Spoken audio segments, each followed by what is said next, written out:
On this episode of the Jiu-Jitsu podcast, Chewy and I are joined by MMA analyst Robin Black. Robin is a lifelong martial artist, but he rediscovered martial arts after he had a serious health setback occur while he was in a band and living a fairly unhealthy lifestyle. Robin discusses his return to martial arts and obsession with jiu-jitsu that led to his eventual MMA career. We also discuss how and why he started his 1-minute breakdowns, which you can find on Instagram, as well as his plans for 2019. So if you can, guys, give Robin a follow at Robin Black MMA on Twitter and Instagram, and also his website, robinblackmma.com. And if you guys love the podcast, head over to iTunes and subscribe and leave us a review. We really appreciate that. And we now have a Patreon page, so if you want to support the podcast, head over to patreon.com/the Jiu-Jitsu podcast and become a patron. You're going to receive exclusive content, unreleased podcasts, and also a free t-shirt for the first 15 patrons. So head over there, patreon.com/the Jiu-Jitsu podcast.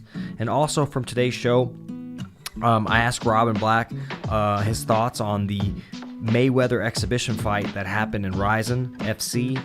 We asked him if he thought the match was fixed or if he thought it was real and kind of what happened and just breaking down the fight. And if you guys want to check out that conversation, you got to be a Patreon supporter. So once again, guys, thank you all for tuning in, and here we go with Robin Black.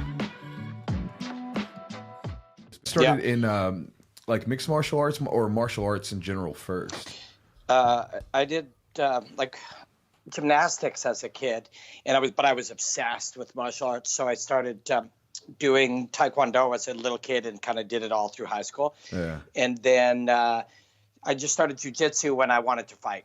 Okay. Yeah, so went kind of, and this was like 2006, 7 kind of thing. So people thought that MMA was an extension of you train enough jiu-jitsu and you know how to punch, and you're doing MMA. Pretty much. So yeah. I mean, that's not true. That's the way that I did it, though. Yeah, that's the way I did it as well. Believed, right? Yeah. Huh. So MMA was just kind of like, what got you interested in MMA? Is it natural transition from Taekwondo, or? I just like one of the only things I was kind of interested in ever was fighting. Like, and not fighting people, like watching fighting and thinking about fighting and trying to understand it. Like, and I don't know, like, and moving, how bodies move through space. Maybe it was because I did gymnastics as a kid. Mm-hmm. So maybe it was like, but I'm not like, MMA is where I primarily work, but I don't even find that to be as deep an obsession for me now as just movement and martial arts in general. Okay. I work in mixed martial arts, and I do like it, and I do love it. Right. But it is partly because it's the closest we have to being able to study real free fighting. Sure. Where like you know, to be able to put highly trained, so to be able to really do the experimentation of what it is to have real people fight. Yeah. In the society we live in, there has to be money involved. Mm-hmm. And the only way money's involved is there's business, and then business allows trainers to make their income training fighters, and fighters allowed to go make money. And that's what kind of the UFC, that business, and MMA in general kind of allowed. And then in and around it, it's the freest form of fighting that we have. So it kind of a couple of things came together that allowed martial arts nerds like me, like obsessive, curious martial arts nerds, to be able to really kind of test all of these theories and test them in real time. UFC has, let's say, 30 fights a month. Mm-hmm. And globally, there's probably, I don't know, 1,000, there's so many, there's 500. tons of them. And those ones are valuable too. Like, I love to commentate, and I get to commentate a lot of shows where the guys with like debut and 1 and 2 fights, and then people with 10 fights, and then regional shows. So you get to see kind of like what came down from a high level of training, how it was interpreted to this local coach, and how did they experiment around and solve problems, like heuristically solve problems that they don't have the answer to. Like, so all of it, like being able to test these theories in real time is why I love MMA. But I got to commentate Taekwondo, karate, sumo, wrestling of all sorts, Sanda, which is, some people call it Sanshao, but it's sort of the the training. Sanda is a rule set of Chinese martial arts where there's punching and kicking and throws. Right. And I've commentated like Kung Fu, God, you name it, Savat. And by being able to do each of these separately, you structure the rules different, and fighting takes a different shape. Like Sanda, for example, one of the big ones is there's no knees. Okay. So I can clinch with you, but I can't knee. So I can clinch for the purpose of going to grapple or separate and strike or to throw you, but I can't knee. So immediately everybody like just gets their hips way back, right? Because if you can't knee, what are you going to do? You just get your hips back. If you can knee, that changes that dynamic. Everybody would just put their hips back to get away from the grappling exchange. But now that in MMA I can knee you, or in Muay Thai or whatever, so instead we pull you. And so seeing how the different rule sets and structures and tools and skills blend together across these different forms or different structures and different tool, targets and weapons and rule sets and stuff really is really cool. What have you found, this is kind of probably a question maybe you've heard many times. What do you feel like is the most effective subset of mixed martial arts? Like what is the most, we're jiu-jitsu guys. We obviously believe we're kind of biased to jiu-jitsu. What do you think from all the things you've commentated and seen, and maybe what's the best transition? Somebody with what kind of background can transition best into MMA? So the thing that works best always is the thing that the other people don't understand. That's a great point. That's always been the case. Jiu-jitsu was definitively the most important thing to be able to use to win in MMA when nobody else knew jiu-jitsu at all. Yep. So that was without questions. Like people are like, I'll punch and I'll kick and I'll grab and I'll knee, and then so you go to the ground and they're like, I don't know what's happening. Human instinct is to give your back. Jiu-jitsu, all martial arts are designed to take the thing that you naturally do and penalize you for doing it. Mm-hmm. So in grappling, someone's coming at me and I stress out, I give my back. Well, judo, jiu-jitsu, any kind of grappling now designs what to do to make that even worse for you. Right. And then over time, people start making better choices, and then the art form evolves to penalize those choices or to make them bad in some way. But it's it's a very difficult question to answer because it changes. If you asked me that 5 years ago, and in 5 years, it would be really different. Because right now, I think if you were training for the purpose of like protecting your wallet or your family or like from being attacked, I would tell people to go train if there's real high quality training, Krav Maga or Sistema. Mm-hmm. Because if all you got is about 2.5 hours a week to train, we should just get you all that time gouging eyes and grabbing crotches and pulling and attacking throats. I mean, that's the shit that isn't happening on TV. That's the stuff that even a bad guy or somebody who's trying to attack you, like that, we don't really train much of that. Although, in good martial arts gyms, there's always some real self-defense nature. But I would tell you to train Sistema or Krav Maga. Like you got 2 hours a week to work, just over and over. Attack the neck, attack the throat, attack the eyes, attack the groin. That would be the most useful, right? But if you are going to make it a part of your life and make it a part of your growth and study it as a martial art to become, a martial artist and to change your life and because out of love and stuff, any one of them is going to do good as long as the trainer is good. I mean, again, same thing. It's like I'm going to spend 4 hours a week being somewhat serious about martial arts. You should probably go to jiu-jitsu. Like if you're a regular person, there's a jiu-jitsu game for everybody, every body type, every fitness level, every long, short, male, female, like old, young. There's a style of that martial art that we can make you better at martial arts. Plus, if something's happening that you don't like, kind of put up a helmet and move to somebody and then body lock them, and now we're doing jiu-jitsu. Right. So the areas that jiu-jitsu doesn't help as much, like standing out where somebody's punching you, we can get rid of that really quickly and just move in and then do it. Whereas if we try to teach somebody to box, that's all fine and good too if they land a few good punches, but as soon as somebody grabs them, there's a hole there too. So but honestly, the short answer for me would be to train things that attack eyes, throats, and groins, because for the purpose of trying to quickly learn something useful and doing repetition that's really valuable, that isn't hyper varied and doesn't require a ton of learning across different across different planes. If we train a soccer mom or Steve down the street to poke eyes repeatedly for 4 months, he's gonna get fucking good at poking eyes. It's probably gonna protect him from whatever happens. Why is Steve always the random guy? I've watched your breakdowns. You always say Steve 1 or Steve 1 and Steve 2. Why is it Steve? So, honestly, like I have no real idea. It just felt right, and then kind of became so. Like I've even kind of thought about it. I'm like, is there a deeper story? Is there something else? And it's like, eventually it just became Steve, and now it's Steve. And people are like, wow, man, some Steve must have really hurt you when you were a teenager. Some Steve must have like humiliated you. It's like, no, my brother's name is Steven.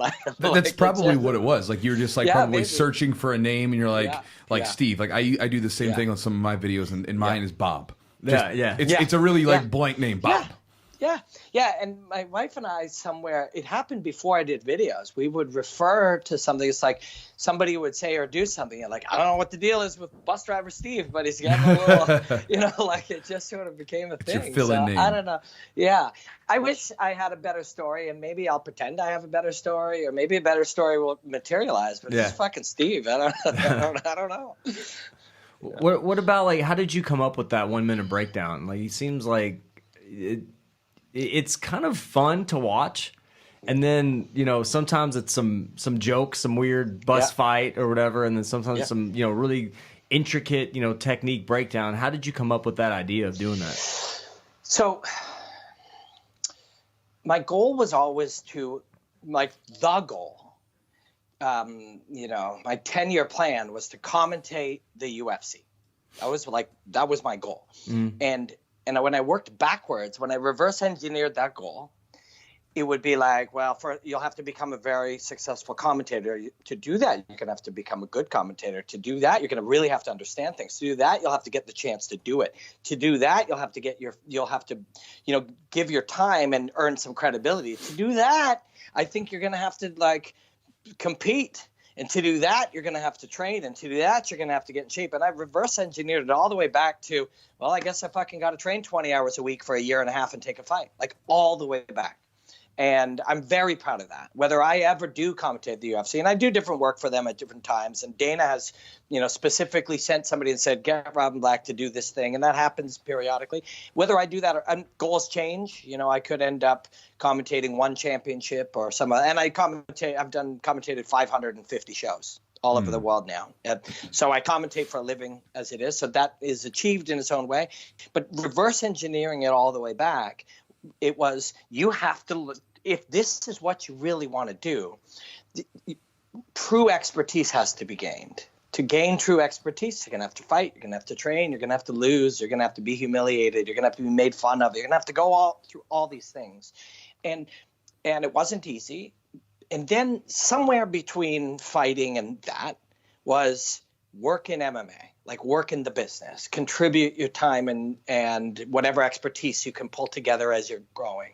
And I did not like, so I eventually earned myself a 1 day a week or 2 day a week job at Fight Network and a few other things, many of which I had to do or got to do for free, carried the bucket at shows, whatever it was. And along the way, I just, the camera would come to me as I was getting these chances, and they'd say, well, what do you think this means for the division? And I'd think, I don't give a fuck what it means for the division. Why aren't we talking about the fight? Why aren't we talking about how these guys fought? Why aren't we talking about the martial arts that they trained? Why aren't we talking about how that beautiful submission happened or what took place? And or people would be like, what do you think is the next matchup? What's next for this guy? And it was the same fucking stuff over and over. And I was like, we're having the wrong conversation. And I didn't just mean that because I think my opinion is important. I just really was like, as I looked everywhere, we got in this robotic, and this is like 2010, 2012, 2014. We got in this robotic, ritualistic thing where a fight would happen. We would talk about, the next matchups are this. Then we would talk about how much they dislike each other and all that, and it would all be sort of like the pro wrestling world of what's the top 10 look like. It was all fringe shit. Like none of it was substantive about this actual art form. And so I became frustrated, and frustration usually will lead to innovation if you allow it to, but it also creates tension and turbulence in your life. But I started to be like, I don't like this. This isn't where I'm going. So I was working at Fight Network, and I said, I want to do these kind of analysis videos where I look at footage and I talk about it. And then we had this great producer. This is like 2012, 2013. And he said, let's do it. So I started out, cutting up video and building these breakdown pieces. And I made 10, then 20, then 30, then 50, then 80. And the process of doing that makes you better, right? Like martial arts, right? You do anything a lot, you'll get better. You started to get better at flowing through it. You got better at understanding, got better at reviewing tape. You even found ways to catalog moments, because some of these were 6 and 7 minute breakdown videos that I used to do. And some of them I would start with like 3 and 4 hours of footage, because especially once the UFC started to like them, I would have a contact there and I would just acquire all this footage from them. And I would literally go through like 6 hours of Conor McGregor footage to make this 4-minute breakdown. But the act of doing all that made me good at it, made me better at it, made me understand what I was seeing, made me see things in a different way. No human being on earth, I can't imagine, has studied more minutes of people punching and kicking and choking and grappling each other than I have. And that work made me develop a specific set of skills. Then my job disappeared because the television network I worked for just cut out television. I was like, now I've fallen in love with this job, this art form, this collage of making moments of what happened in combat palatable for people to see. So I was like, what the fuck am I going to do? I got to do this. I'm like, where am I going to get an editor and a graphics guy and all that stuff? And I just started learning how to do it myself. I was like, okay, I got to figure out how to get the footage. I got to figure out how to cut footage. I got to figure out how to slow down things. I got to zoom things. So it wasn't like I tried to make 1-minute breakdowns. I was making analysis videos that I was obsessed with. I was obsessed with making them, sharing them, learning about them. And once I didn't have the way to do it anymore, the only way that made sense to do it was YouTube and social media. And then those confines forced me to get good at figuring out how to do it in a minute. And then over time, like, at first you're like, hey, look how much I know. Like, if you block a leg kick like this, look what happens. And then as soon as I was like, this is just supposed to be fun. Like, I'm a student, not an expert. I'm a student trying to share whatever I'm learning. So don't be cocky. You don't have any particular brilliance. You're just an ongoing curious student making these cool little art pieces. Once I understood that, then I'm like, sometimes fighting is fun. Sometimes it's hilarious. Sometimes it's weird. Sometimes it's beautiful. Sometimes it's shocking. And then it opened up everything. And now I have the ability to acquire, cut, analyze, find these pieces, make them into that, voice them, like all of these different skills that all came together. And now I just do them. And now, so over 7 or 8 or 9 years of consciously trying to find a way to commentate fighting, I built my own way. And last year, 50 million people watched my 1-minute breakdowns. Wow. That's what it was like 3 or 4 weeks ago. And it's constantly changing because people are going back and finding. So it could be 60, could be 70 million now. And so in the end, it's like, this is not the end. I'm going to do way more things over the next 3 and 4 years and try to find way more interesting ways to share the beauty of the art form and how fun it is with people. But it's pretty neat to be at a point now where I can do this. I don't need some executive somewhere to hire me and put me in a chair and go in my ear and tell me, say knockout power with both hands. I didn't want to just be another guy saying knockout power with both hands. I wanted to be somebody finding something interesting and sharing it. Did you, the thing I have, did you go back, so you wanted to do this, so you decided that you needed to get like firsthand experience. So basically this was your goal. So was MMA your idea of how to get to that goal? So is that the sole reason you fought? Yes, it was a big reason. It is one of the biggest reasons I fought once, but I ended up fighting 9 times. So I found other reasons. By taking those steps. You think you'll do something for a reason, and you might do something for that reason, but when you do it, the things you'll learn from it will create new reasons. Mm-hmm. So fight number 2 was, I want to win one because I lost. And then it was actually worse, and I had a bad performance. And then fight number 3 was, at all costs, doesn't matter what happens, I'm not leaving here alive or dead unless I win.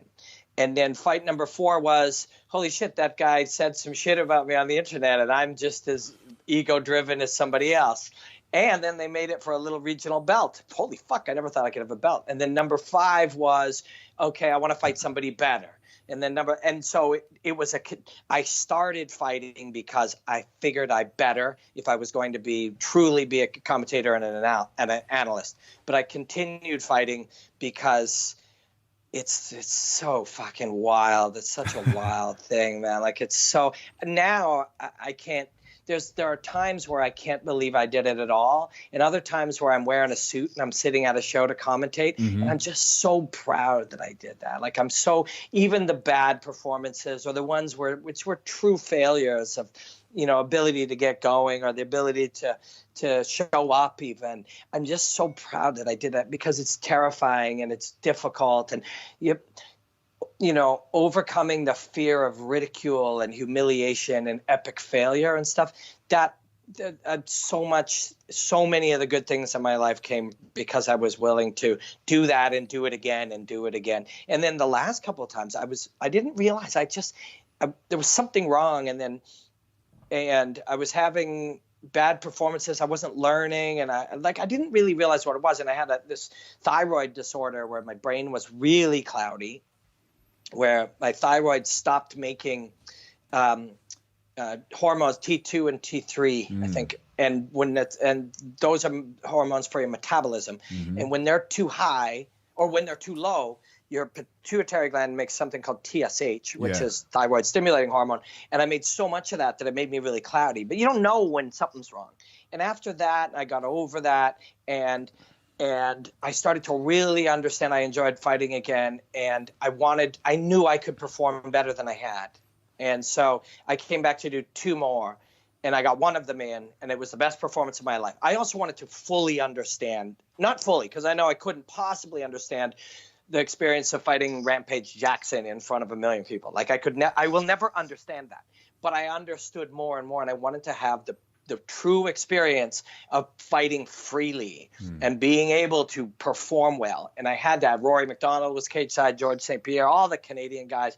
Firas was in my back room, and one of his guys, Mandel Nallo, who's killing it in Bellator, fought before me. And I went out and I heard everything, and I was innovating in things I never really normally did. And I was remembering in a moment as I went to use it, just like a little wrist lock to strip an arm off my head. I remember in that moment, my brain remembered learning it. Like, I was so free, like in a true flow state. I really wanted that experience, and I had that. And then I wanted one more so that I would finish, because I was going to win. It was working. Everything was working. I knew it. I knew that because I had to learn as a fighter, and I was going to win and retire with 5 wins and 5 losses, which would be the ultimate commentator's record, because you need to lose to be a good commentator and an analyst. You must lose. You must feel the anguish and the disastrous pain of humiliation. You have to feel that. But then my 10th fight didn't happen. The guy never got off the plane. So I ended up ring announcing that night. And Joe Dirksen, who was a friend and a mentor, a Canadian mentor, he retired. That was his last fight, and I got to introduce him in Winnipeg in his last fight. But the journey of it was amazing. But yeah, I started it because I knew I would have to. I wore eye makeup and nail polish and tight leather pants, and I had big hair, and I sung in a glam rock band that people knew on television in Canada. And so fight people knew who I was from a fringe area where they probably were like, look at this asshole, before I was suddenly talking about fighting. And so I knew I was going to have to go through that amount of real bitter hate. But that was good for me too, because that's something that will always be a part of taking risks and working hard, because a lot of the world doesn't you make people uneasy when you're willing to do hard work and take risks and put yourself up for failure. So a certain amount of the world will dislike you. So that was valuable too. All of it's been valuable. It's all been valuable. It's an interesting time to have a conversation with some friends when you start in the new year and you can look back and go, you know, it's an exciting time. Like it's the beginning of January, but it feels very much like a new year to me. Like things are going really well. I understand what my job is, and I understand what my calling is right this minute, and I understand what my purpose is, and it's kind of a good time to be hanging out and chatting. That's awesome, incredible, man. And so, you know, going back to you said you were in a glam rock band. How did you make a transition to fighting from that? That doesn't seem like a normal, you know, transition, right? How did that happen? Well, I think I was a martial artist. No, I think I've been a martial artist all my life. Okay. Like martial arts, that the desire to change and grow and learn and be curious and move your body, and that's been my whole life. And there was just a blip in the middle that involved wearing eye makeup and taking lots of drugs. And so that was the thing out of the way. Okay. Yeah, that was kind of the blip in the center. Like, but that doesn't mean. I mean, I could have. I'm sitting in a bar one night. My band is, you know, we're doing the same thing again. We're going to go maybe, you know, do a lot of hard work to make a record that I wasn't as motivated to do. We're going to get ready to go out on a tour in a tour bus and go to the UK where we were doing very well. But very well by where we came from, but not very well by where we wanted to go. And it just didn't feel like we were growing. I didn't feel like the world was changing every day. I didn't feel like I was influencing things in the way that you want to make a influence positively. Like it all felt very stagnant. And I'm kind of loaded, and I'm looking around this bar that we all used to hang out in here. And I remember seeing this guy, and I was probably like, let's say I'm 34, 35. I remember seeing this guy, and he had this cool old rocker haircut, but it was like very, very balding. And he had this cool leather jacket and outfit, but his big gut was hanging out of it. And he was like 50, you know, early 50s. Might have only been 42. And you just look a lot older when you're in a bar every night. And he's in his early 50s, and he's talking to these, you know, I can't hear what he's saying, but I can see it the way he's talking, you know, kind of loaded, talking to these girls in their 20s, saying, you know, hey man, my band, whatever. And I'm looking, I'm like, holy fuck, I can't be that. That can't be That's going to be you, right? Yeah. I can't let that. And and I'm very fortunate. Like, who the fuck knows why you have certain epiphanies? Like, maybe something happened that day that like opened my mind, or maybe something I'd read or been exposed to. But I'm literally looking, and I'm like, that can't be my future. Like, I can't be sitting in this place, you know, 14 years from now, hitting on the next crop of young girls who like this kind of music, where they're like, oh yeah, my older sister liked your band. You know what I mean? I can't do that. And I remember sitting there kind of thinking that. I remember that was kind of the first, and I started training martial arts again. And I kind of started, maybe at first I was just like, I should get in shape. But the further along it went, and then, you know, as that's already kind of taking root and you're already second guessing everything, I was on a tour in the UK and I had a seizure from alcohol, drugs, and a lot of Red Bull, actually, which later the doctor says was probably the key ingredient. And I came back. Just all the caffeine? And the sugar. So apparently when you keep adding, like, so you're eating garbage food, and then you're adding vodka, and then you're adding like some type of, you know, stimulant that's keeping you awake, and then you're adding sugar that it keeps packing it all in.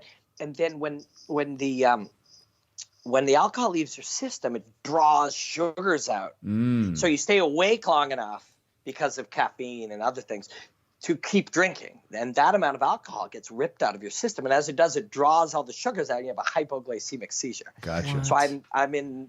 So I'm in Nottingham, England, and I'm having a seizure, and I kind of come to, and I know something, and I'd already kind of been thinking, is this our last tour or whatever?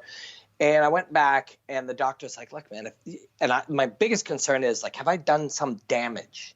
You know, because you don't know. You wake up, and when you have at least the type of seizure I have, or what I went through, there was like toxins. So at first you feel like your body all lock up, and then you kind of lose consciousness. And I thought it was, you know, 3 or 4 seconds. Just like, have you guys ever been knocked out? I've been knocked out. I've had a concussion, and I've been dazed before, but not. I've never been out cold. Dazed is an extension of it, but it's the same thing. It's like, if you've ever and when I saw an experience I had being knocked out, I was kind of moving around and stuff. But I remember it being something happened. I heard some things, and there was a doctor there. And then later when I saw the footage, it was like, 2.5 minutes. Wow, and I have none of that. Shit. And so this seizure was like that. Apparently I was seizing for, could have been 35 seconds, whatever, not long enough that everybody around me was terrified. But for me, it was like something happened and then I was fine. So you lose that bit of time. And then when I went to the doctor, my biggest concern is like, have I done, damage to my body? Like that, do I now have seizures? Like permanent damage. Yeah, permanent damage.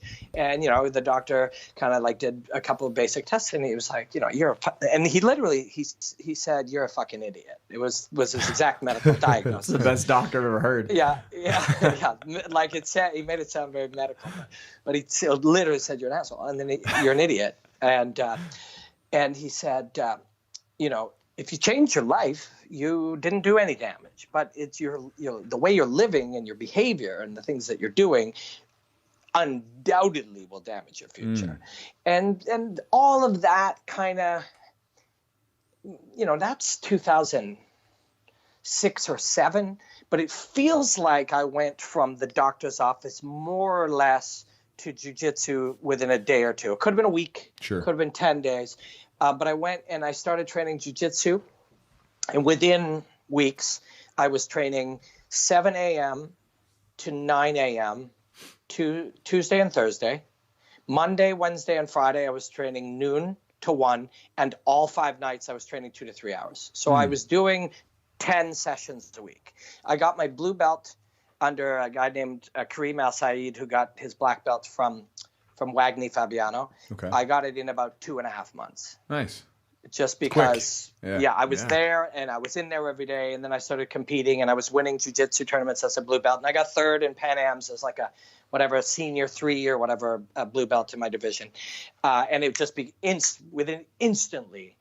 And I was training Muay Thai 3 times a week or 4 times a week, private lessons with a guy, and instantly everything felt sort of logically back to normal again. The way I felt before, kind of getting off path, where it was like being a martial artist was the root of my life. It was the way I saw the world. It was the way that I studied anything. It was the way that I treated my body.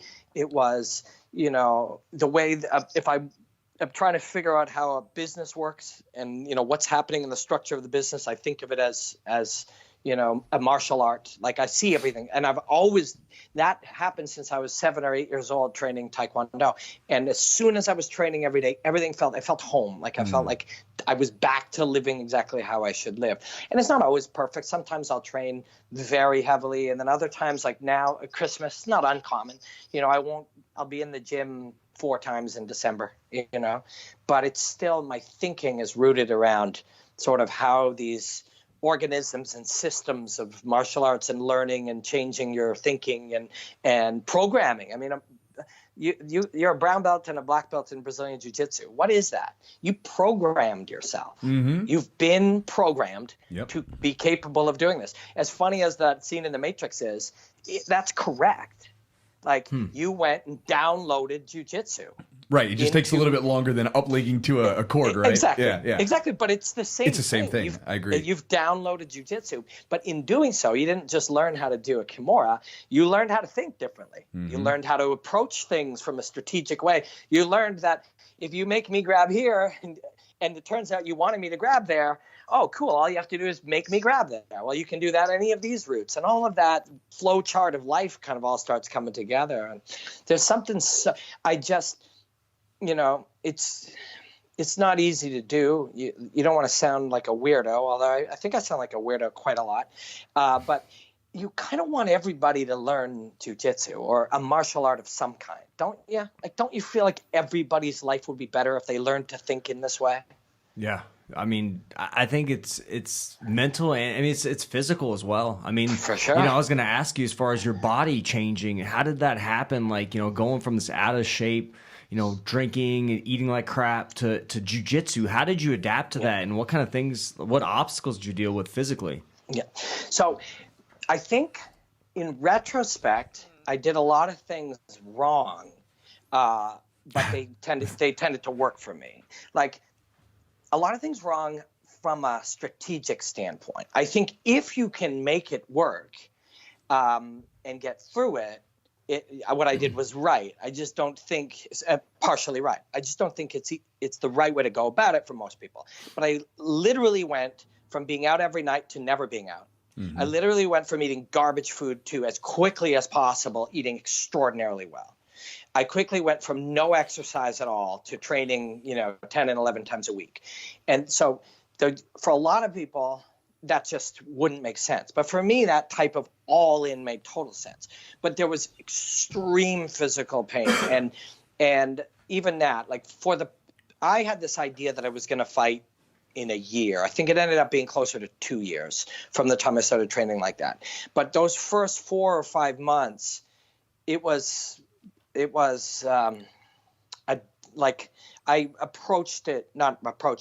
I behaved like I had a training addiction, and I had injuries quite a lot. I had real weird stiffness. I had the dryness in the hip flexors. Like when I think back to it, there would be mornings I couldn't stand.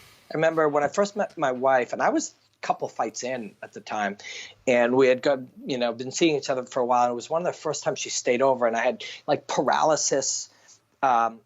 Something happened with my what's that big nerve that runs all the way down? Sciatic.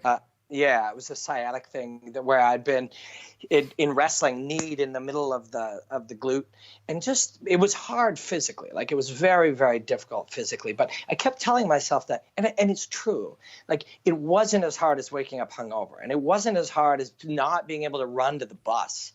You know what it wasn't. It was just really challenging, but I think that's what I welcomed. But physically, it was very, very difficult, and I think I didn't have a lot of money. I actually had a job during this time. I became a hairdresser when I was a young man, so I would go and I'd get up in the morning and I'd walk. And I hear stories like this all the time, and they sound exaggerated, but it isn't. So it makes me believe other people's stories more often, but because I know it sounds so fantastic later, but I would walk 30 minutes and then train for 2 hours. And then I would walk another 20 minutes and then I would do 5 or 6 haircuts. And then I would run to do the noon training. And then I would run back and I would do another 7 or 8 haircuts and then I would train at night. And so I learned really quickly. So the downloading of the information and the understanding and the new perspective of how to see the world and how to learn to fight was happening. But and then later I got a guy, and some of this stuff, I'm very fortunate. I don't know if I understood it at the time, but some of the training some of it I had to pay for. It was very expensive, and much of my money that I was earning was going, especially Muay Thai at first. I didn't have the context, so I was paying $85 per session or something like that for personal training for Muay Thai. So it was like going on $800 a month, and I was a hairdresser, and I had rent, I had bills to pay and stuff. It was very expensive. But some things I was able to get because there was a little bit of TV and news and media coverage around me doing this. So there was a guy named Daniel Gallucci, who's this real sports human physiology expert that not only kind of helped me understand strength and conditioning and diet as within a few months in, whereas most athletes that might happen years in, that helped a lot.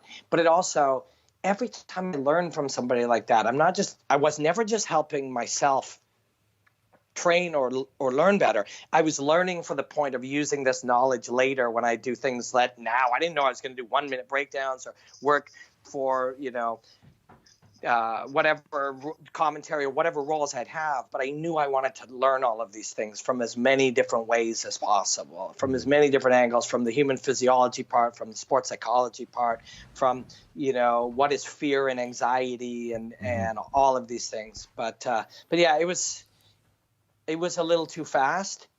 It ended up working out. It probably would be ill-advised, especially you're getting into your late 30s. I'm going to drop everything and become a cage fighter was actually for real a joke episode on Friends. Like, it's not like, wouldn't that be a hilarious, no, that was like a joke cliche making fun of some guy with a midlife crisis. So when I said that, and I had a relationship at the time, and ultimately she left because she thought I was insane. But what I was becoming sane is kind of how I see it now. This is who I am. Like I was becoming sort of more like what I was meant to be, and actualizing my potential and following the things that I'm insanely passionate about. Yeah, well, I mean, it's the thing is like you kind of mentioned this earlier a little bit, like people, they a lot of times have this construction of who they think you are, right? And then all of a sudden you get this call to adventure. You're like, I don't want to be this fat, out of shape rocker. You take action on it, and now you're changing. And then they look at you and they're like, hey, you're not the Robin that I had sort of made you out to be. Like, what are you doing? Stop it. Like, I want you to go back to your box and be this guy. One thing I was just curious about, and this is kind of going back to what you were talking about earlier, the thyroid thing. I had a sort of a little thing with a low thyroid for a bit. It's fine. It's fine now. Yeah, hypothyroid, right? Same thing.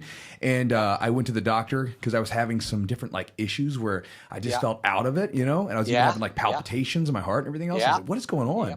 And my TSH levels were kind of high at the time. How did you deal with your thyroid issue? That's actually, I realize it's fine. It's really common. Very common. Yeah. So the biggest thing about so I was prescribed Synthroid. Synthroid. Yeah. Synthroid. And it has very few side effects. I have also a stomach issue that I developed mostly from drinking and eating terribly when I played the band. And I take something called Losec. And coincidentally, those are two of the least side effect drugs. They're like considered wonder drugs to a great degree because they don't affect you in other ways. One boosts your thyroid and the other one kind of helps your stomach. So I'm very lucky because I could have done a lot more damage. But the biggest thing for me that I recall of that experience was I suffered a concussion. And there's some theory that your thyroid reacts to concussive, head trauma. Yeah. It's at least, where that started was, in the 6 and 9 months after a concussion in training in Lethbridge, Alberta, actually. Jordan Meehan. Do you know the fighter Jordan Meehan? Yeah. Yes. Jordan's dad, Lee, owns a gym, and they were out of town. And I said, can I train at your gym? And he's like, sure. And he had this pro fighter there who was a 185-pounder. And he was like, you want to spar?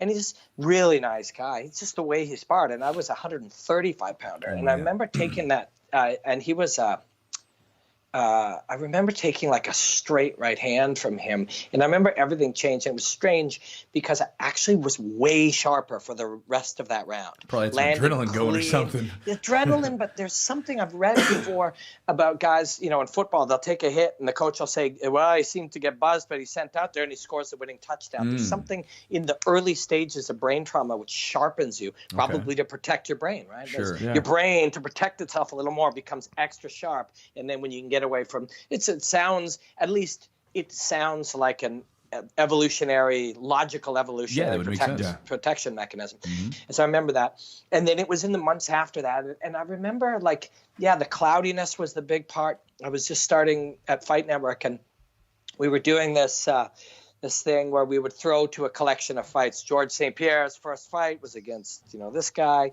It was, and I would go to do it, and they'd go, and I would just, and then the guy would go, okay, no problem. So go with this, got it, yes, got it. And then the lights would come on, I'd have nothing. Man. And then my wife and I went on a trip with my parents, which was a gift from them. It was very kind, on a cruise ship. And at the end of the week, they had this big sort of, and my wife and I had done a bit of karaoke that week, and they would select these people to do this big performance at the end of the week. And they had this song for me, and I couldn't learn it. I just couldn't learn it. Something was wrong, and everything was wrong. And I remember the biggest thing being when they took the blood tests, and he said, okay, well, there is a problem, but we can solve it. Being so relieved.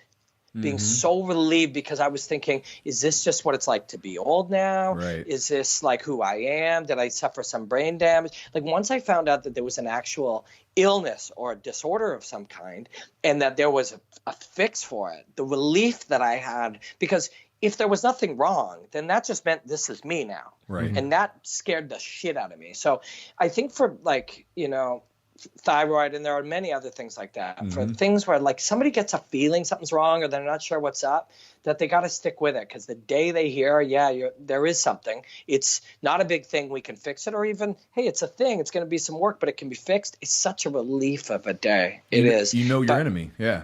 Yeah, exactly. And then after that, once, and they check some tests, and they x-ray the actual organ and make sure, if there's cancer, any of these things in it, and you got all this stuff going on. But once you get better, I remember when I went back and fought again, I was an entirely different person. It was also in line with the time off. I was overtrained. I was trying so hard.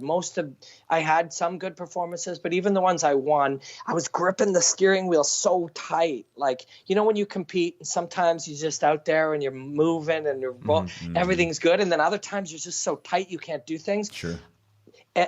And I got the people I trained with really were very kind to me over time, because I worked really hard. Even the Mark Hominicks of the world and the Sam Stouts, they treated me really well because they saw me work really, really hard. But I developed the reputation, and they tell me now, with them sort of behind the scenes, is like, fuck, where they would say to people, fuck, if you could see Robbie in the gym, man, he's so much better than that. And that was that I wanted so bad to do well, that when you examine your process. Yeah, exactly. You examine your process later, and it's like that want should be directed at the work and the preparation and the focus and so forth. But then once you're there, you're supposed to start vacation that day and go in, and I understood that when I came back. Thyroid was fixed. I had laser eye surgery. My eyes were fixed. I had a year and a half off to let that desire to prove something. I was that weird guy who came in late, and that all that went away, and I performed best at the end. Well, but that's the way. Yeah. That's the way of learning, right? Yeah, it's awesome. But it's kind of like you were talking about this, about viewing life with sort of the lens of martial arts in your system. And that to me, like, those are two parallels, right? You started doing the fight breakdowns, and you're like, I want to be good at this, whatever. And then as soon as you kind of like got out of your own way and said, fuck it, I'm going to have fun with this.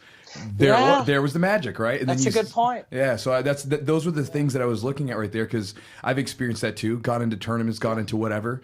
And then as soon as you want it to be good, it's like, But the minute you just kind of get out of your way and just say, fuck it, I'm going to do this because I want to do it, and I enjoy doing it, and let everything else fall where it may. That's a really good point. And I never did see that parallel. But once I got to the point where I don't second guess those breakdowns now. I go and I just express them, and I make sure that I'm working really hard in between. I'm learning something new. I'm in the gym. I'm asking the right questions. I'm studying things in different ways. I'm re-examining my own thought process to see where I can grow. I do the hard work, and then when I go to do a breakdown, I just chop it up, put some things on, have a little fun, and put it out. And that's a really good observation. Thank you for that. That's it. You do see those parallels. And you hope, if they're the right ones, if you find these little revelations that help you, you hope you keep seeing those parallels, or at least know to look for them, or know to let them happen, Yeah, I was actually curious why, when you decided to fight MMA, why jiu-jitsu? Why'd you focus on that? So it was 2007 kind of range, and we 100%, anybody who kind of, the way I think we as a royal we or a global we looked at the UFC was, it was an extension of jiu-jitsu. That mixed martial arts was jiu-jitsu and learning to punch and kick. And so it felt like, as somebody who was obsessed with martial arts, that I was seeing that. That's the way I saw it as I was starting to understand it deeper and deeper. But also, that was my weakness. I didn't know it.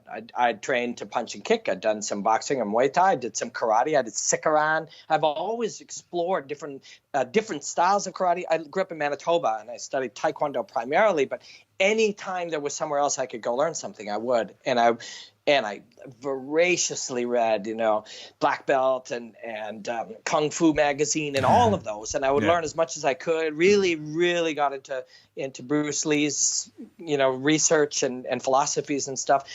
And there was and I've always believed in, it's like, as much as you want to to be all about your strengths, and you should go all in on your strengths. That if you find a weakness, is probably an area you can get better very quickly. And it was cool. Like, man, the jiu-jitsu is cool today. Like, and if you love martial arts, jiu-jitsu is fucking cool. But then it was like this wild shit that only some people knew. It wasn't like you look on the internet now, and I've got a breakdown of two women fighting in Walmart on Black Friday. She's trying to put a triangle on her. You know what I mean? It's crazy. Nobody knew that shit. Like, and so it was. And man, then once I started getting into it, the Canadian guys who really were on top of that. So Joe Dirksen was early on somebody I kind of looked up to and got to know, and Curtis Brigham, who there are guys from Winnipeg, and then guys in Toronto like Mark Stables and Sam Sakula and some of these guys, and where I trained with Kareem and stuff.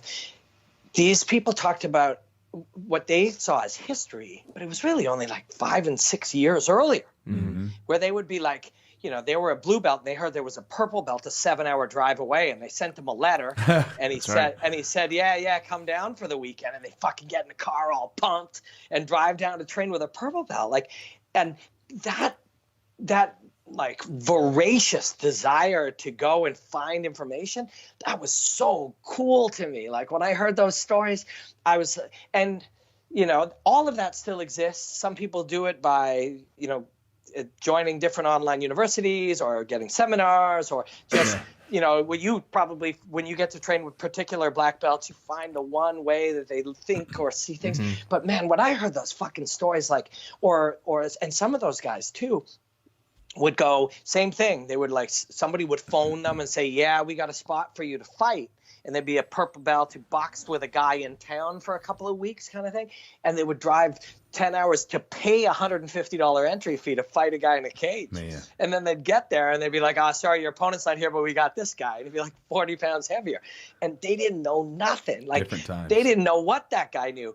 Like, maybe he knew the death touch. I don't fucking know. And, you know, like, all of that, jiu-jitsu had that in the early and mid 2000s. Jiu-jitsu had that new cachet, like where the real people were studying the real martial arts, and partly because Hoist and what was happening early on let people say, oh, I'm a martial artist, I got to go over there and I got to learn that shit. And so that's what really drew me to jiu-jitsu, was that it was. And it still is in a lot of ways, but at that time it was absolutely the cool kid in class, no question. Where were you when you first time you saw maybe UFC 1 or saw Hoist Gracie? Do you remember where you were? Yeah, I don't actually. I remember seeing the Gracie Challenge stuff in some of those magazines. I saw UFC 1 at the time. Let me just pull it up on my calendar and get a sense. You know, it's funny. Like, I remember as I watched it, and I remember not cheering for him. You know what I mean? Like, I wanted the guys who kick somebody, and you know, like some spinning kick. Like, also pre that, it was Jean-Claude Van Damme movies. Sure. Oh man. Right? Like, and shit, those guys jumped and spin. Did you watch Bloodsport? We learned. Yeah. Oh man, that was my movie growing up as a kid. Yeah, man, me too. Mine too. Yeah, me too. I wanted to compete in that. I think, I wanted to compete in that. Like, I did and I didn't. Like, that's why when I say, you know, good and bad and good moments and whatever, all the different aspects of it. 1993, I was 24. Fuck, I really don't know where I was, but I don't know if we were watching it live or I got the VHS. Right. It feels like it's always been there. I know I watched either UFC 2 or UFC 3 live with my friend John, who's still my good friend to this day. He knew some judo. I think he had some, yellow belt or something in judo. And he lived in Vancouver, and we went and watched that with him. And he's still one of my closest friends to this day. He was at my place yesterday. He comes over for all the UFC fights. Yeah. But yeah, that Jean-Claude Van Damme, that was my movie, and I wanted to fight in there, but I also didn't. Like, I wore glasses. I didn't even have contact lenses yet, and I never. And it was the type of thing you would talk about, or you'd like to think you could do, or you would do, but you really had no idea what the meaning was. Which is also I try to be as empathetic as human and not judgmental as humanly possible with audience and people who consume martial arts who don't do it. But what I thought it was and what it is are so fucking different. Like, always, yeah. Like the idea of getting in that thing and walking in there, and then you're in the kumite and everyone's screaming, and then like that guy, although he's been training his whole life, for some reason he does this really obvious thing, and then I do a jumping spinning kick, and then all the girls want to have sex with me, and that's what you imagine, right? Yeah. But it is so fucking far from that. And you do see it sometimes when you commentate. Like, you see these guys in their debut and they try that one thing that in their mind worked. Yeah. And they're so sure of it, and they visualize it, and it's a head kick or whatever, and then it does it. And literally, the look on their face is like, holy fuck, I haven't thought a moment past a 10-second knockout win for me. Not one fucking moment. What now? I haven't considered. Yeah. And you see it clear as day, 1 in 50 debuts or 1 in 100 debuts. You see it clear as day, and you're like, holy fuck, that was me at 15. Like, but that's you at 30. And you're a firefighter, and you're a father of 2, and holy fuck, you still think you were going to land the first thing in your mind and you were going to be the winner. It's just how we are. We're humans. Like, we can't know till we know. Well, absolutely. I mean, did you think, like, kind of, going back to your whole, like, path, you probably had a visualization of something you were shooting for, and I'm sure it ended up a hell of a lot different than what it did, right? Yeah. Yep. So I remember with my manager, the guy who came in, we became like very close friends. He was the best man at my wedding, and we met each other through martial arts before I was going to fight. And actually, my friend John, I was just mentioning, became friends with him pre-internet somehow as fucking MMA nerds. And so my friend had fought a few times. I think he won 1 fight and lost 6. But he was very small. I think he fought at lightweight, and he was probably 135 pounds. It's like 2004 or whatever. He would be one of these guys who drove fucking 10 hours to pay to get in the cage with a guy 40 pounds heavier than him. And so we were discussing the plan. I was in great shape by this point. I was training full time. I had guys like Hominick and Stout and Jeff Jocelyn and Claude Patrick, who fought in the UFC later, and these guys working with me, and I'd earned enough respect from them that they worked with me, and I was doing everything, and I was now, and it changes you. You start to develop a real confidence that you did work, not an idea that I'll land my kick and everything will be great, but like a confidence that you did work, but also a knowledge that you do get choked out sometimes in training, and you do get hit a lot, and this is real. It starts to become real. And I remember talking to him, and he's like, okay, well, we got this fight for you in a small city in Quebec. And we were making, like, because people knew me, and there was a small little reality show that followed me that was on our music channel here. I got like $3,000 or something. Wow. It was like something shocking, like by today's standards. And he's like, okay, and then you'll beat that guy. And then, we'll try to get you another fight 3 months later in this place. And then, a couple wins later, we'll get you in the WEC. And I remember having that conversation with him and thinking, yeah, fucking WEC, and then I can do this. Then I'll face Uriah. Yeah, I could beat Uriah. And I lost my first 2 fights to a guy who was 0-2, and then a guy who, was actually quite good, who later, he was a brown belt at the time, and he was very good. Jans was his name. And so all of a sudden I was 0-2, and people were giving him shit. They were like, look, man, like Robbins knew, like, he hasn't, although I'd done a lot of jiu-jitsu tournaments, I hadn't been kicked in the head and shit very often, which is very, very real when it happens. And they were like, find him a real guy. So the next guy I faced was 2-0, but he had beaten guys that were very low level. I was 0-2, so it was a good one. And finally I won. But yeah, like you have in your mind, I remember very concisely until after the second loss, we were discussing the route to be fighting in the WEC within 18 months. Yeah. You know what I mean? Like, and he wasn't crazy. He was a very smart guy, and I wasn't by any means delusional at that time. That was optimism, and that was confidence, and that was self-belief, and those weren't the wrong things. Mm-hmm. It's just real life doesn't work that way. Sure. Like you can write the payoff as much as I learned from fighting, and as much as I enjoyed it, and as much as I'll never be, until I have children, I'll probably never be prouder of anything. Really my payoff has only payoff if you saw it as the way people see investments, if you were a businessman, has only come in the last couple of years, where now all of those things led to me having a life where I do what I love to do all the time. And I'm, and in Canada, we have our UFC broadcaster is TSN. It's like ESPN, same kind of concept. I think they're owned by the same company. And I'm the UFC analyst or MMA analyst there. And that's a great job. That's really good in our country. And I travel to do commentary in Russia and China and the Middle East. And I commentate bare knuckle boxing in England, which I fucking love. It's so cool. The real old traditional bare knuckle boxing, Irish traveler families. And they've worked their way up to like the small venue in the O2 Arena.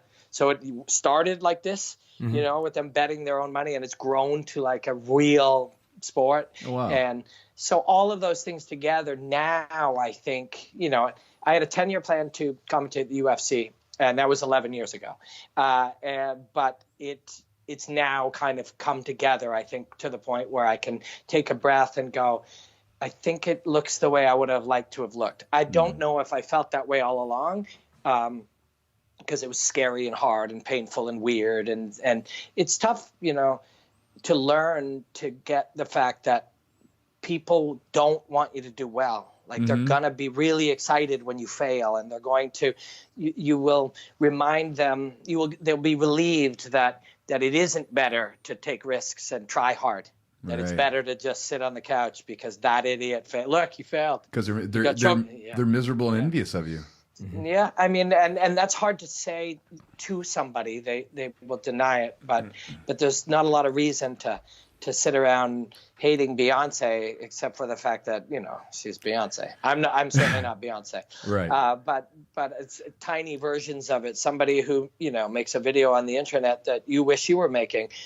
The real play is go fucking learn to make a video. That's right. Like go do hard work. Like if somebody's doing well and in training martial arts, the thing isn't to make fun of your cousin or your friend or belittle them. Fucking, you wish you were doing it? Fucking go do it. Like there's a whole lot of analysis paralysis that we're doing, like and obsessing over whether or not we should do something. And in most cases, the answer to it all is go do something.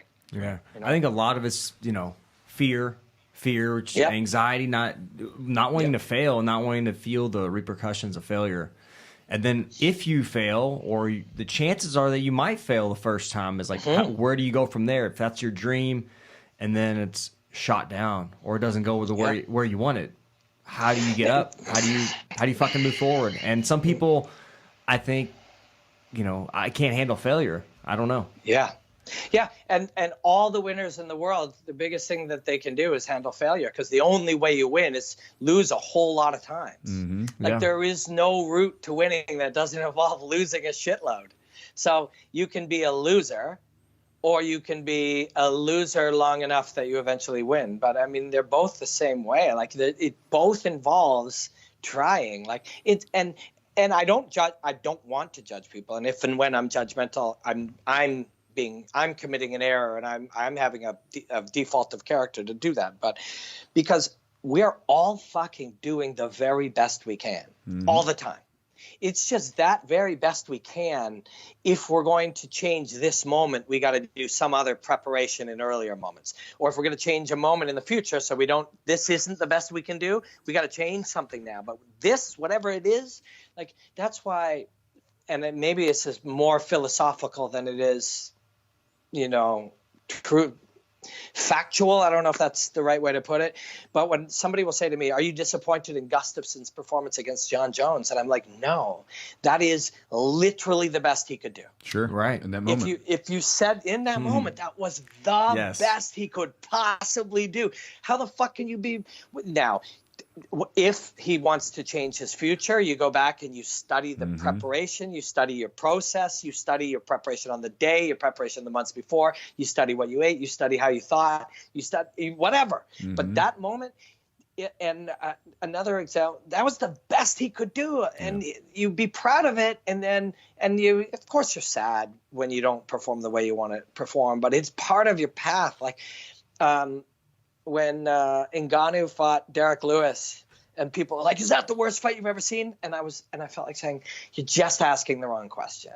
Like, of course, to you or to whoever, is that fight bad from the point of view of whatever metric you're using? Sure. The better question for value is, why are they performing this way? Because there we can learn something. But you're a fighter. And you fought before, so you understand this. Yeah. True. But if I saw that now, and again, it's just all, when you study something, it can transfer to all things. But when I see somebody, freeze up in a fucking spelling bee, same thing. Like I know that they fucking froze up, and I know why they froze up in the spelling bee, and it isn't because they didn't want to do well. Yeah, it was. If you asked Francis Ngannou and Derek Lewis in the weeks leading up to it, it's like, what would be your biggest fear? They'd be like, or almost any fighter, or someone at a fucking spelling bee, and their answer is going to be letting people down, or underperforming, or like not letting myself go, or being in my own way, or just finding after I wish I would have done something. I want to leave it all out there.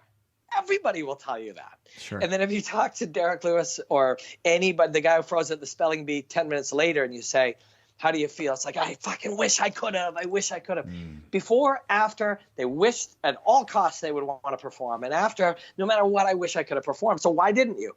That's the real question. Something in anxiety, something in fear, something in the preparation, something in your reaction, your downward spiral to your worry about how you're performing in the moment, whatever it is. That's the shit we can study to get some value out of it. If we all just want to sit around on Twitter and say Derek Lewis sucks from our couch, then, I don't know what the hell we're doing here. Yeah.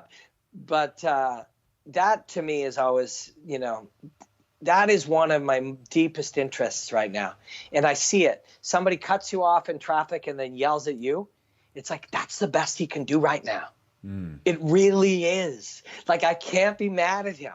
I mean, no, I can be if I want to, but there's no value in it. That is literally what he's capable of doing right now. And once you start to see that, you start to see the world as you have. And I'm not fucking cutting any new ground here. There's 1,000 books on this, sure. Old and new. There's two minds. The one that sometimes is running the ship, and then the other one that's most of the time running the ship. And that one, you can't be mad at that. You can train this one to do it more, or you can train yourself to find ways to keep that in balance. But the guy, I mean, anyone who's ever screamed "fuck you, mom," or been hurtful to somebody close to them, or done something crazy, knows that they didn't choose to do those things. So those decisions got beyond their control. And that to me is one of the most interesting things in the world to me right now, how and why that is. And it was plain as day, whether it's Gustafsson or Chris Cyborg or anybody else. It's like, that's fucking the best they can do right now. Every moment of what they're doing right now is literally the best. Nobody would choose, I think I'm just going to half-ass it tonight in a professional cage fight in front of 1 million people. Everybody's doing the best they can, Wow. It seems like it's so much more, your perspective is so much more mental. Because it's not if they do the physical work. Most people, it's kind of easy, or not easy, but most people can do the physical work. But the mental aspect of things, it's usually, if you lose a fight, a lot of times, there's some physical things there, but maybe like mentally, like couldn't get going, we're afraid to get hit or whatever it is. So that's really interesting, and I think. Like you said, when you were in the gym, you looked great. You were doing things that were amazing. And then you got to fight and you were tightening up. And then when mentally you let yourself go and you were free, you had a really good performance. So I think, it's the mental preparation. I think we're always so, and I'm a physical therapist. I think so much about physical abilities or disabilities and kind of how to get those things to route or work optimally, how to get the body to function optimally. But a lot of it sometimes, you know, when you have somebody that's in a pain cycle or something, a lot of that sometimes is mental, you know, getting them mentally out of some of those things. It really is all connected in such fascinating ways. Like, you've specialized your knowledge in one area, so you will know it on a deeper level. But yeah, it's like what you're describing right now is the same thinking of how mixed martial arts becomes mixed martial arts. If I spend all my time trying to be physical, that won't work. If I'm just punching and kicking, I got to learn, like, and blend it all together. Right. MMA, for example, now, or training the physical body or training the mind, it's all a soup. Like, nobody trains boxing. I shouldn't say that. Nobody thinks, none of the top fighters think in terms of, okay, now we're boxing. Okay, now we're doing jiu-jitsu. Okay, let's get back to our wrestling. It creates a soup. And as a physical therapist, if you're thinking about all the physical and then being like, well, what about the mental? It's when it all blends together. Right. Do you know this guy, Dr. Stu McGill? Yes. You ever heard? Yeah, he's the back mechanic. Yes. So I know Dr. Stu very well. That's awesome. And he's one of these guys that over time, I feel incredibly fortunate to get a chance to, every now and again, I'll send him a text and we'll have like an hour-long conversation. It's unbelievable. Yeah. And the unbelievable part is that he'll be like, Robin, I'm so thankful to be able to talk to you because we're having such, and I'm like, holy fuck, like this guy. But I have some comprehension. I gain, as I talk to him, comprehension of his expertise. And then he's looking for an artist's connection to it. My less educated in this area, and so we have these conversations. But to him, it's all blended. But when you talk to Dr. Stu about something, so God, I'm trying to figure out how to put this. You realize how much of an artist he is with understanding all of these things. So let's say, for example, we'll talk about a sprinter, and somebody will say he's a fast twitch athlete, right? Or somebody, you'll hear the term, he's got a lot of fast twitch fiber. And Dr. Stu will be like, it's not in the fibers, Robin. It's a fast twitch neurology. And he'll sort of explain how the neurology of the body, the nervous system, your body's ability to see, process, interpret, and send things down the nervous system to behave is the fast twitch nature, not the fibers of the muscle itself. And you're like, of course that's the case. If it was just fibrous, well, you know, it's like, of course it is the processing itself that makes it, right? He's done a lot of work with George St. Pierre, and Dr. Stu's so smart. Like, and it's stunning to talk to him. We were talking about, before that fight, actually it was Ngannou, coincidentally, with Stipe. And I was talking to him about, you know, like, Doc, this idea, because, you know, Joe Rogan, who's one of my friends and mentors, will talk. His job is to simplify for an audience, just like any of our jobs are. And he will talk about Tyron Woodley being a particular kind of athlete and all that muscle, you know, feed and he'll fatigue and whatever. And I would always like try to resist that. Not Joe particularly. I'm just using him because he's someone who carries that conversation a lot. I'll try to resist that idea. I'll be like, yeah, but if you train differently, if you behave differently, I think that's a wild generalization. Again, not him specifically, but this idea. And I talked to Dr. Stu, and he's like, well, you know, there is a massive genetic component to who and what everyone is. Right. But then how you train your thought, your nervous system, and the physical body all will blend together to make them what they are. It's such a wild kind of thing. It's like trying to make sense of that is like studying an entire organism of, you know, the way that we study martial arts is the way that you study the human body. But it must be exciting. It must be a thrilling area to dedicate your study to. Yeah, it's fun. I've really loved incorporating that in jiu-jitsu. You know, it's kind of been my really turned into my passion. Chewy and I, actually, the first time I always tell this story is Chewy had like a fight coming up and kind of tweaked his knee, and I did some, you know, just manual assessment of his knee, and he seemed so down, kind of like, because he had a lot on his plate. He had a MMA fight coming up. And this was years ago. And like, I looked at this and everything was structurally perfect. There's nothing wrong. And as soon as I told him, I was like, everything's good. You're good to go. Like, he totally, I feel like it like lit him up. He felt good. He was fine. He's like, I'm fine. I can work through it. It's just amazing the impact, like you said, not knowing something's wrong, like feeling bad, not knowing what's going on. But then oh, well, there's a reason, or this is not as big a deal as I thought it was, that kind of thing. I think it's just the mental side. Like as a therapist now, as a physical therapist, I try to treat, you say you try to treat the whole person. So you try to get in their head, almost like I wish if I had one additional aspect of my education would be to have some kind of increased psychology, knowing more about the human mind and how it works would be so important. Every book that you pick up can be just geared to that. Every podcast you listen to, you just deep dive. Like I deep dive things all the time. Like, that's, you get a new little sub obsession of your obsession, and then you just consume everything humanly possible connected to it. That not only do you gather their information, but now you just start thinking about it, and you start drilling it. You're drilling these ideas, man, I can't imagine.